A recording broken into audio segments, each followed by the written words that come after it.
Before you can confront the witness, you must understand it. The witness's first victims were once like you, struggling for survival, bolstered by hope, until their hopes became reality. They called it the Gardener, their deity of life. It ushered them into a golden age. For eons they prospered, but their newfound god never spoke to them. It lavished them with gifts, but not with guidance. And though they lived in paradise, they came to crave a greater purpose. They desired meaning, structure, a winnower, to shape the garden. Their scholars discovered that the Gardener shared a connection with another entity among the stars. They called it the Veil, and when they found it, they arrived to claim it. They already knew much about the light, how it could bend the laws of the universe and create life. But they came to realize that it could bring ruin just as easily.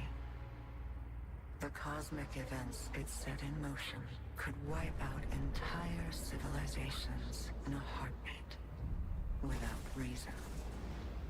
And so they saw the light, not as a source of prosperity, but of unfettered chaos. By studying the Veil, they came to know the darkness. A power that was shaped by thought and consciousness. And in the darkness, they found the means to carve away the chaos of existence, to calcify it into a final shape. Eternal and perfected. They brought the Veil back to the Gardener in an attempt to strengthen their connection. There, they could reshape reality itself. The Gardener would not allow it. And so it fled their world. But they would not be deterred. Having witnessed the truth in the darkness, they used its binding power to merge themselves into the salvation they craved. Thus began the Witness's pursuit, its campaign to impose meaning on a meaningless universe. One that is nearly at its end.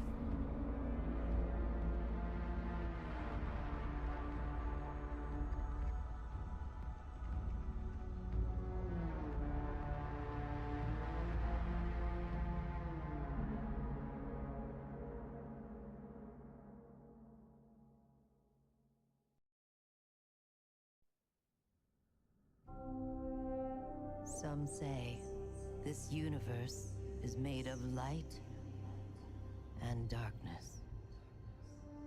These ancient forces flow through all matter and energy in our solar system and beyond. But we haven't always known this. When the Traveler arrived in our solar system, they called it many things. A ship, a planet, a god. Its presence provoked and inspired great change. It terraformed several moons and planets. Our lifespans increased threefold. And we launched colony ships to settle worlds beyond our own. This was our golden age. But like all golden ages, it was doomed to collapse.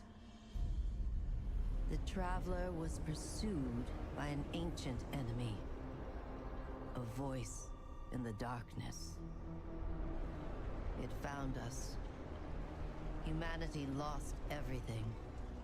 With the last of its strength, the Traveler pushed back its enemy to create something new. The ghosts. In the dark times that followed the collapse, the ghosts chose the first Lightbearers. Immortal warriors gifted with the power of the Traveler's light. Humanity faced many threats in those days. Invaders from beyond our system arrived in droves. Pirates, called the Fallen, came to scavenge the remains of our golden age. The warlike Cabal came for our territory and resources for conquest. The Hive, ravenous worshippers of death, came to feed their infernal hunger. And the Vex, strange living machines, came to recreate our world in their own brutal image. We fought with each other as well. For a time, chaos reigned. Though in the end, we came together to rebuild, to heal. We built a city under the Traveler, the last safe city of Earth. In this city, humanity lived peacefully in all its forms. The humans, Earth's original inhabitants, the Exos, marvels of the Golden Age, and the Awoken, a people touched by both light and dark. Lightbearers took an oath to protect the last city. Over the centuries, they earned the title Guardians. The Titans, paragons of strength and bravery. The Warlocks, mage scholars trained in the arcane arts. And the Hunters, bold adventurers gifted with cunning. Guardians know that when they stand together, they are stronger. And now, new threats use our own powers against us. The Black Fleet closes in, edging us toward a second collapse. And our greatest adversary, the voice in the darkness, is revealed. A being of unimaginable power. The Witness. But all is not lost. Brand new Guardians rise every day to shape the future of our solar system and beyond.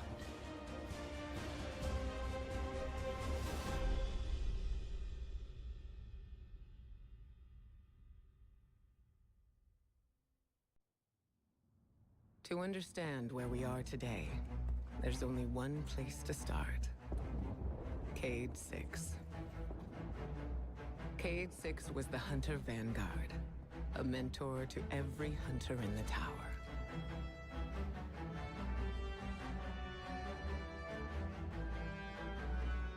He was an infamous daredevil, a dependable fire team member,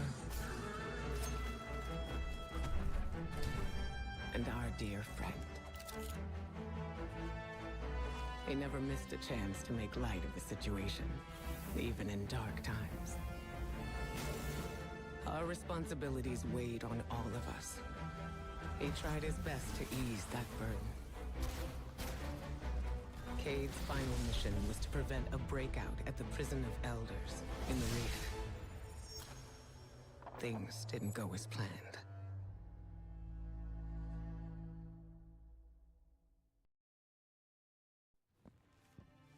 Looks like we're all done and dusted here, kiddos. Ramen's on me.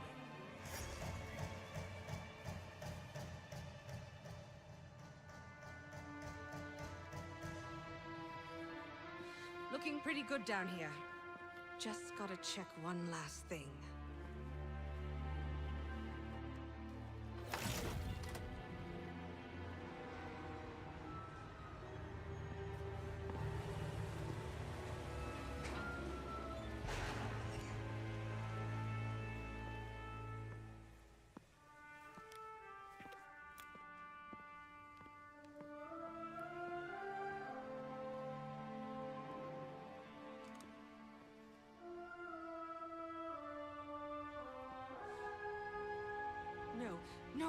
No!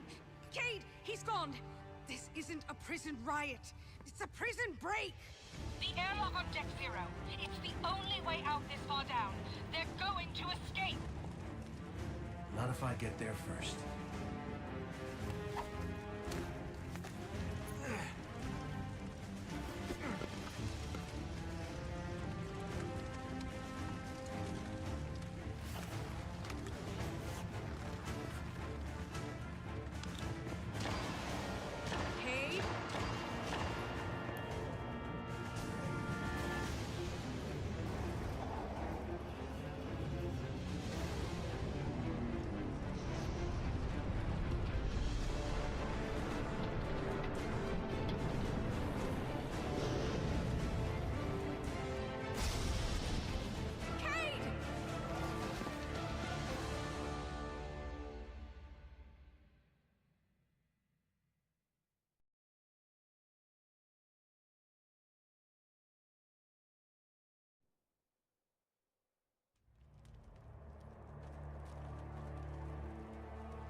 Felt better.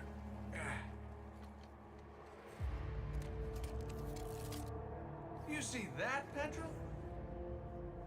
Petrol? Guardian? Must have knocked out the comm relays with that spectacular landing. And cue the ominous music. Okay, everybody. Back in your cages.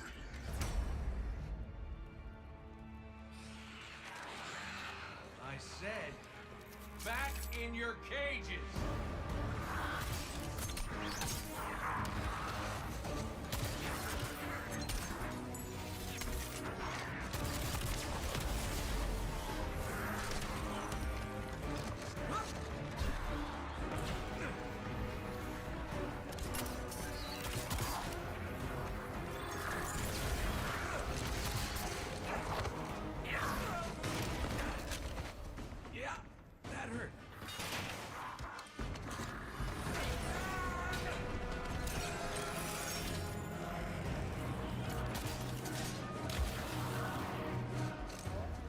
Sorry, not sorry.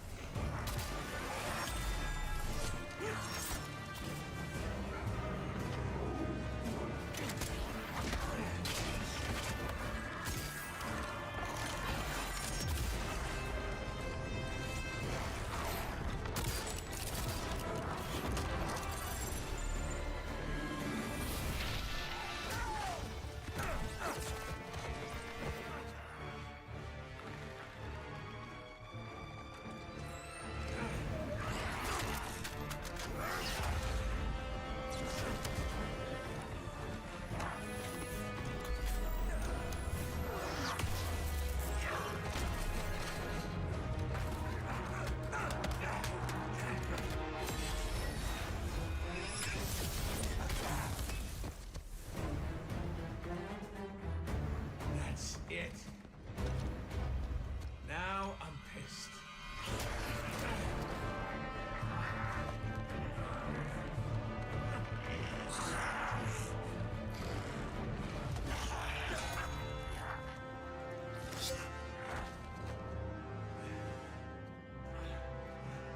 Oh, is that really all you got?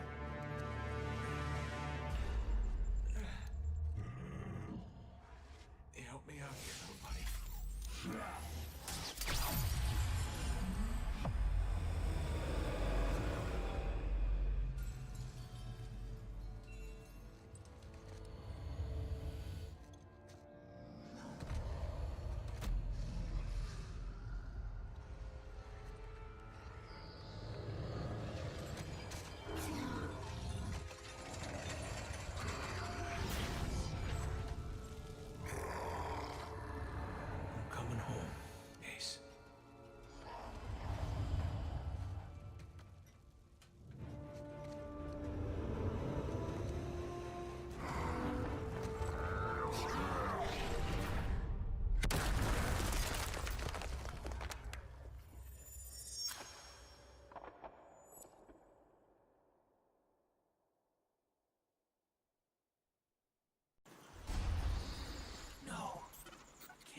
Ghost. She's dead.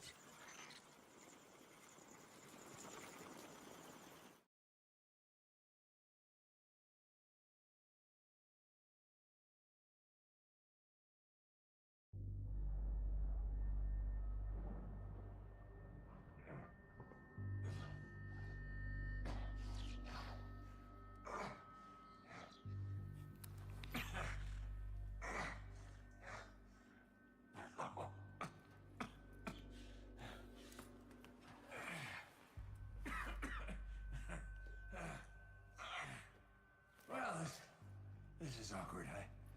You gotta go like a borrow. No. But I do have a bullet with your name on it. Any second now, my partner is gonna roll in here and kill every last one of you. And you, my man. This is going to hurt. A lot. Any last words? How's your sister?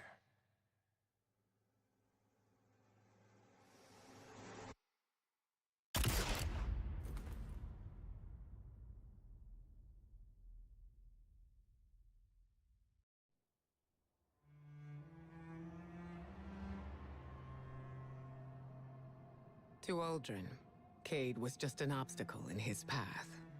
But to us, the loss of Cade was devastating. It shattered our fire team and left the last city in mourning. Uldren met his fate, but that wasn't the end of his story.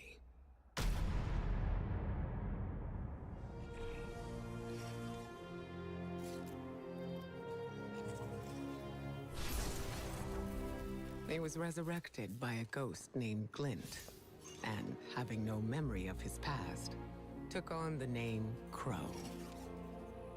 At first, the Vanguard tried to keep Crow in the dark about his past life and Uldren's crimes. But Crow is not Uldren.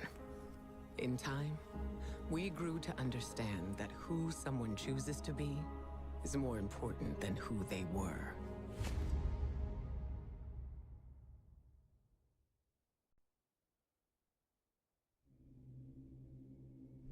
Eris Morn was a former hunter who continued to work in the field after losing her fire team and her light to the Hive. She was never afraid to explore places and fields of study that others considered dangerous. It was Eris who discovered the cause of the Hive resurgence on the moon, a pyramid hidden away beneath the lunar surface. On the moon, Guardians would face remnants of horrors from the past and discover the true architect of humanity's collapse. It was inside the pyramid that a voice in the darkness first reached out to us with a promise. Salvation, but knowing its intent was vital to protecting the city. The Black Fleet was closing in on Earth, claiming planets throughout Sol. With the help of Eris and Drifter, we continued to establish communication with the entity we would come to know as the Witness. Its promise of salvation would lead us onward to Europa.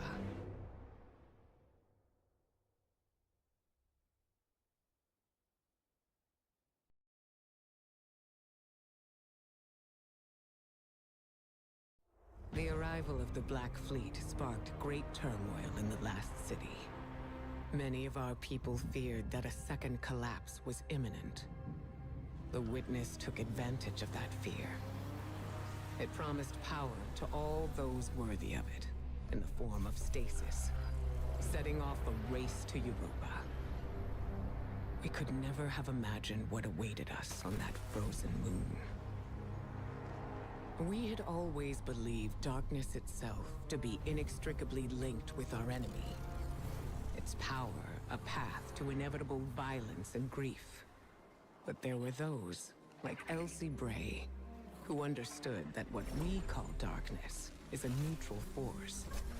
Like the light, it could be a powerful tool for good in the right hands, if we were brave enough to question our beliefs.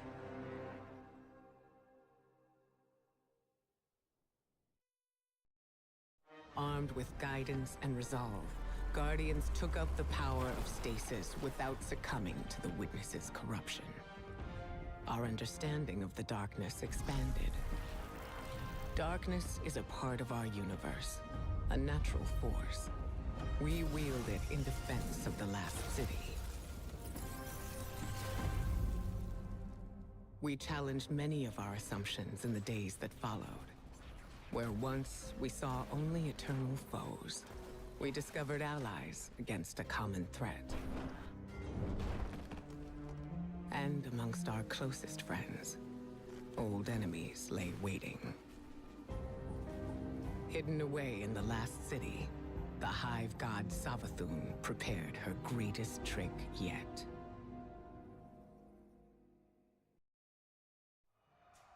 Of the many enemies arrayed against the last city, few were more dangerous than Savathun, Hive-god of cunning. We dealt with her forces in the past, but her cruelest trick was infiltrating the Vanguard itself, in the guise of one of our own, the warlock Osiris. Her scheming led to something we once believed impossible. Lucent Hive, raised by ghosts, now wielded the light against us. Our only hope was to uncover just how Savathun had stolen the light. To do that, we would have to battle our way through her throne world, a realm of illusions and deceit. With the Witch Queen involved, nothing could be taken for granted.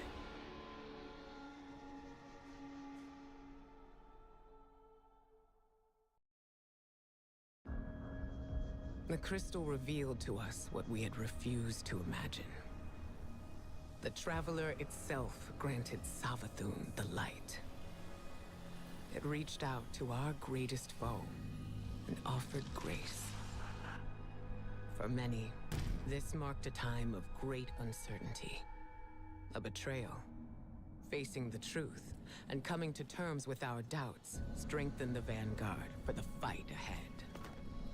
Whatever the Traveler's motivations, in the end, we had to rely on each other.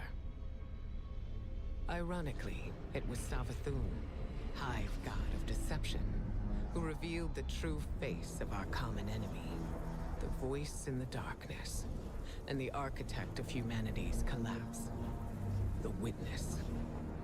Osiris's time under Savathun's thrall granted him a glimpse of a secret that she withheld from the Witness for centuries. A powerful artifact, known as the Veil, was hidden away on the planet Neptune. With Savathun off the board, the Witness would soon arrive to launch its assault against the Traveler. Armed with this vital secret, we now had a fighting chance.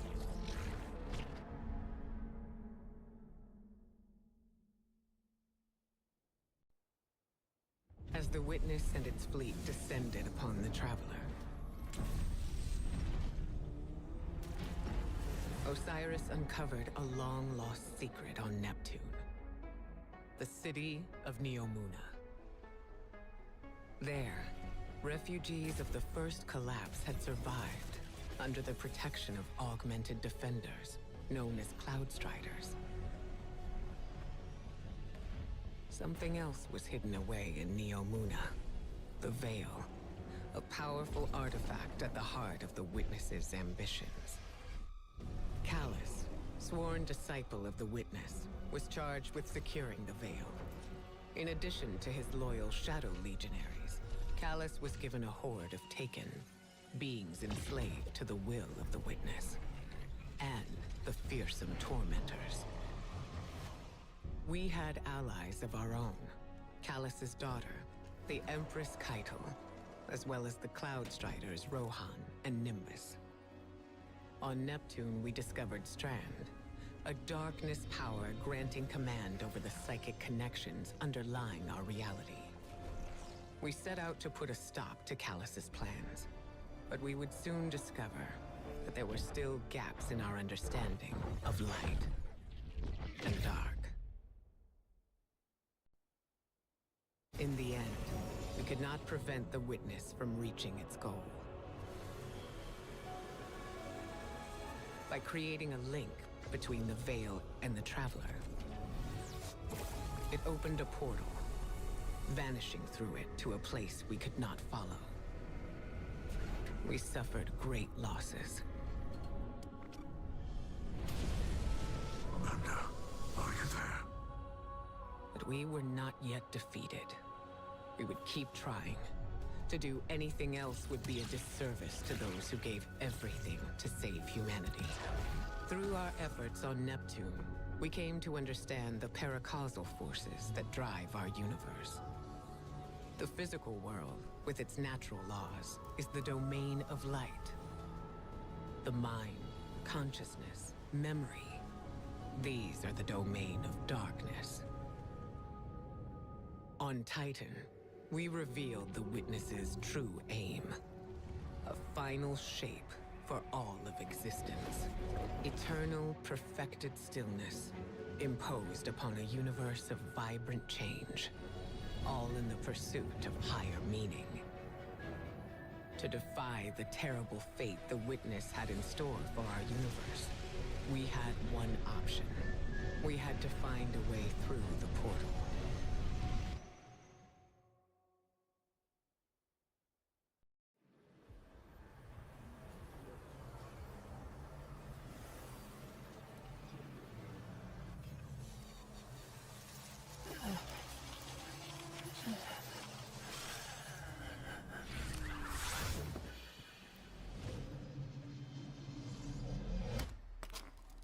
No!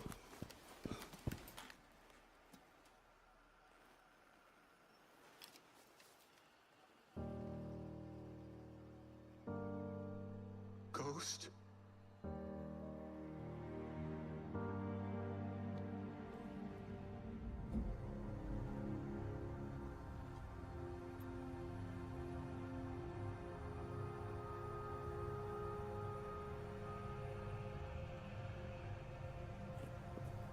Please.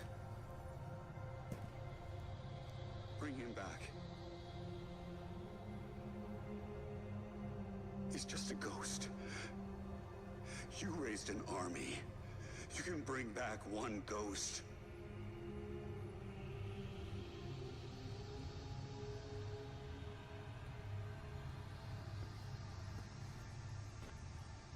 He sure shined bright back there, huh? Cade. What comes from the light returns to the light. My gal Sundance told me that. She also said we're all connected. Guardians, ghosts, the Traveler.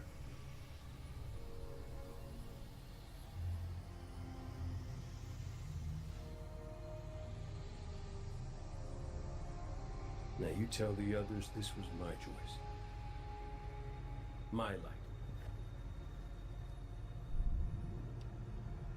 Nobody makes my fate but me.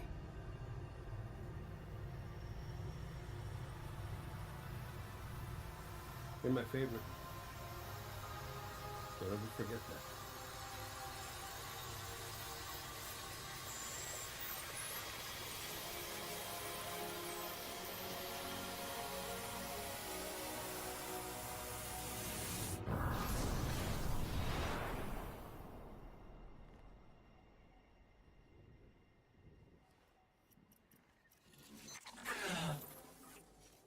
Guardian.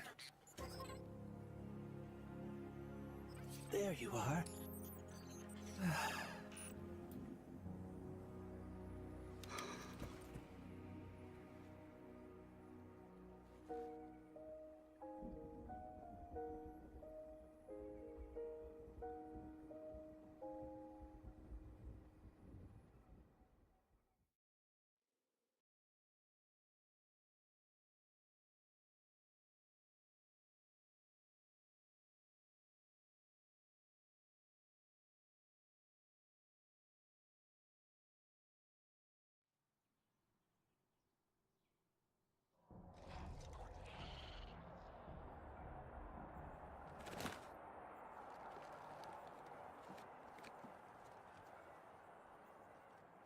It's definitely healing, but we've still got a lot of work to do. Surviving witness forces, clashes with the Lucent Brood.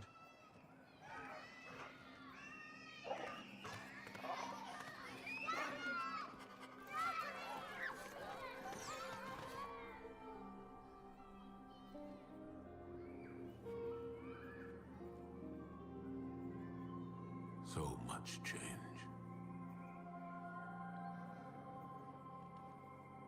We've been fighting for so long. And now we've won. I thought it would feel different.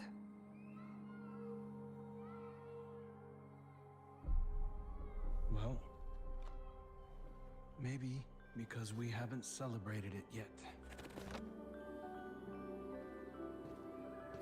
Guardian, Ghost, you're just in time. Tell them Cade wouldn't let a little work get in the way of having a good time. You're right. For now, our task is appreciating this moment. And after that?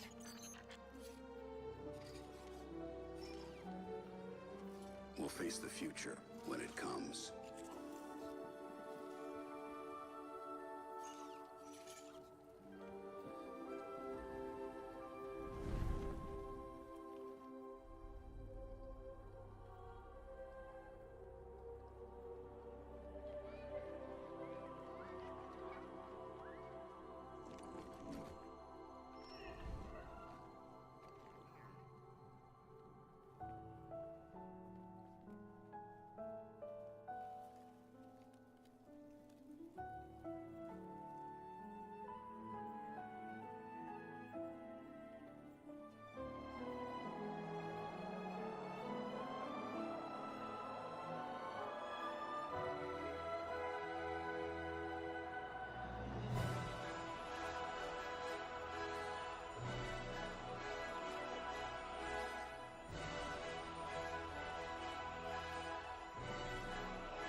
Witness's death spread like a shockwave through its troops. The instant it was destroyed, things shifted.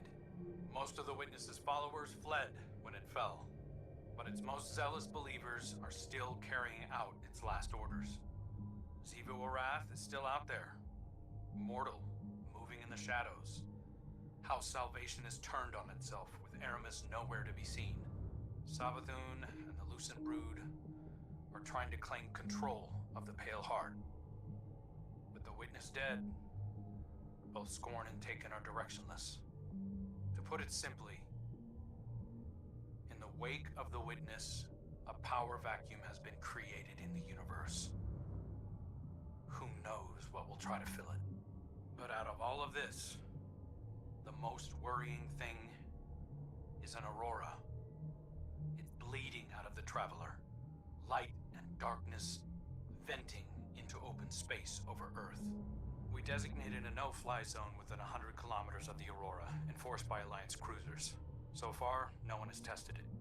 During the initial formation of the aurora, a piece of anomalous matter erupted from the Traveler, moving away at relativistic speeds. We tracked one out to a distance between Neptune and Jupiter, in the orbital path of Nessus. Then we lost track of it. I've got hunters in the field investigating. Thank you, Crow. I'll leave it to you. Copy that. I'm headed back out into the field myself. I need to see if I can pick up Fickrell's trail. Find out what's going on with the Scorn. Keep me updated. And good work.